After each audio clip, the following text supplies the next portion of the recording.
My name is Garrett Light, and I am the founder and creative director of Garrett Light California Optical. Welcome to the first episode of Spectacle Stories.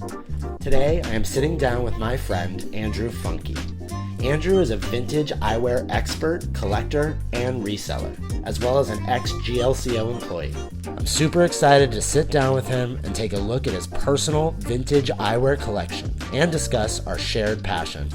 Let's head inside my office and get it started. Andrew, thanks for joining me today. Yeah, good to be here. So the question on my mind is, when did you fall in love with eyewear? I've been after this actually since I was a kid mostly. Actually, I was raised in a design environment. My father Charles Eames is now dead, but he was Charles Eames' cinematographer. So I was around the furniture element of design. It's amazing. As a kid, and Ray Eames actually used to care for me as a kid. So I've actually had sort of a fascination with design in and of itself, but eyewear always spoke to me. And then as I just gradually got older and older and just started to amass more and more eyewear, it just became very honed from the get-go. So it's become more of it's a passion, it always has been a passion, but now it's become like a passionate profession. So you brought some glasses today. I did. If I'd like to talk about maybe, your most prized possession in there? My most prized possession actually is probably, there's a few. I brought a grip, but this one, this is called the Space Visor. This is an Oliver Goldsmith Space Visor. Now, Oliver Goldsmith actually would be what I would call one of the founding fathers of fashion eyewear. Really sort of made an impact in the 60s, but he dates back to 1926 in Poland Street in London. And this one was inspired by 2001 Space Odyssey, Space Visor. It's the next level. Okay, so dig this one. This would probably be the most practical. This one was worn by Keith Richards and Audrey Hepburn in, I think it's How to Steal a Million. This is called You. And Keith Richards wore this one. Yeah, I've seen this. This is like a famous Keith Richards photo that I've seen for sure. Interesting frame, definitely. Yeah, a little more realistic. I mean, cutting lenses for this is a nightmare. Oh, I imagine the base curve on that's insane. It's bananas, but that would be probably the most practical. And then, you got something like this. This is called the Pyramid. Now, in the late 60s, Vidal Sassoon kicks into gear in New York, and actually, this frame, along with the movie Rosemary's Baby, really put Vidal Sassoon on the map because Mia Farrow mentions Vidal Sassoon in the movie. Fun fact, Vidal, before his passing, was a customer in our Venice store. Is that right? He used to come in. I never got to meet him, but the team over there he would shop often, so clearly he has an obsession with eyewear. I would say so, yeah. I need a mirror to try this on. Live. Got one right here. Wow. Yeah. That's something else. It's the next level. It really is. God. Right? Fashion eyewear. Dude. What a trip. Speaking of creativity, Carrie Zolani of Cazal is probably my all-time favorite. R.I.P. died in 2012, all that jazz, but left behind a huge legacy. And the stuff that he's created, this is the 953. Instrumental to the launching of Cazal. Cazal made such an impact in the early 80s with the hip hop scene in New York, and to the point, especially with you have people gravitate. Run DMC actually wore a frame called the Goliath. Yeah, that's different. But you'd see people like Sammy Davis Jr. wearing the 623, and granted that's not hip hop, but nonetheless, it's definitely attracted. It just had so much allurement to it. The 856, for instance. I know this one. This frame I know, big time. Everybody knows this one. It's the 856 and the 858 that really gained a lot of notoriety. I gotta go back to the mirror. Dude.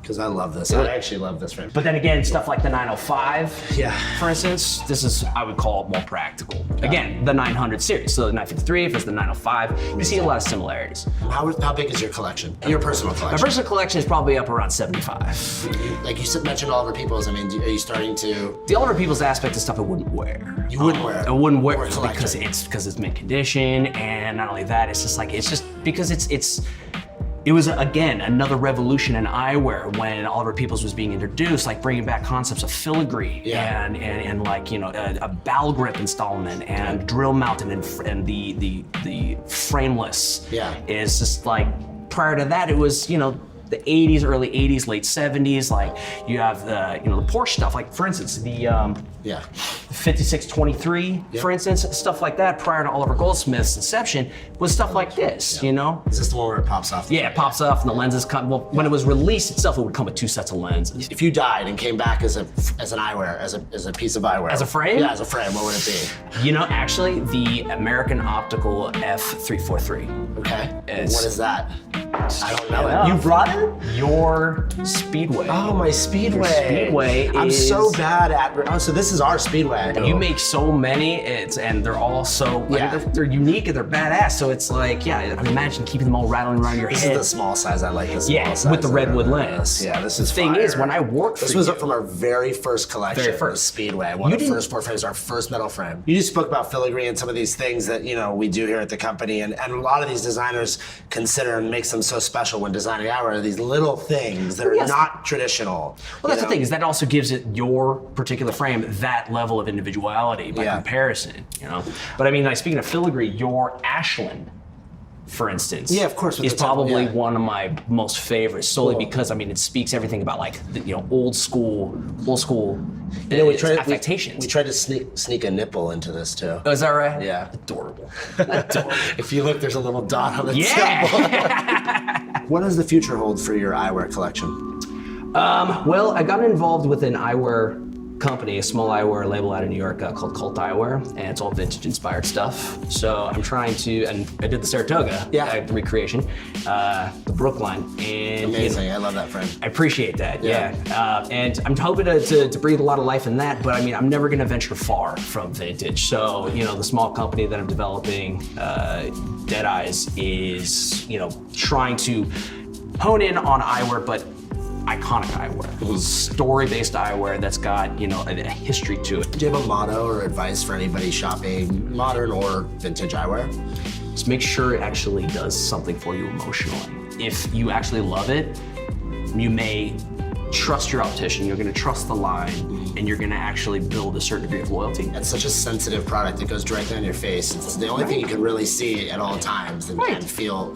Yeah, over the years, I feel like the biggest mistake that we continually see with people buying new glasses is asking so many people's advice. Yeah. And then ultimately they end up buying something that's like the consensus of the people, and they're not necessarily having any emotional feeling towards it or their gut feeling towards it. I think sometimes that's kind of what we're trying to achieve in our designs with, you know, tons of respect to the more flashy, trendier fashion design. You know, I think I get a major high out of being able to recreate designs that a large audience would feel very safe and comfortable in, but also look, you know, You do have universality in your designs. You know, you do have something for everybody. If you don't mind me referencing another one of your frames. Yeah. The king that you created? Yeah. Okay, now, this is such, you only made like 100 of these. Look at that. Yeah, it's so fresh. And you know, it's like, then again, not everybody can wear this frame. I mean, you'll see this frame in Once Upon a Time in Hollywood, like Brad Pitt wears it towards the latter part of the movie. You see this movie in Smoking Aces with Jeremy Piven, and then obviously you're gonna see this frame on Elvis. You have number 79. What number do I have? I gotta go find mine. I hope I have number 1. I would hope so, dude. I think I do. It's just such a fresh look. This is a cool frame. But then again, it's not for everybody. I don't mean to, you know, toot our own horn, but we really did a great job with like the hammered metal and It's so good, the dude. deboss on that. So good. The And you made it king. a good size too. Or maybe we could pull this off a little bit more than I think I can. I would encourage you to, man. Like you should dig up your number 1 and sport that sucker. Yeah. Andrew, I wanted to thank you for coming today. I appreciate you coming and sharing your collection and your knowledge. Thank you. I noticed that you carry it in, you know, regular boxes, so I wanted to give you this 10-year anniversary, you know, collector's kit. Here. Fresh, man. Thank you. There we go.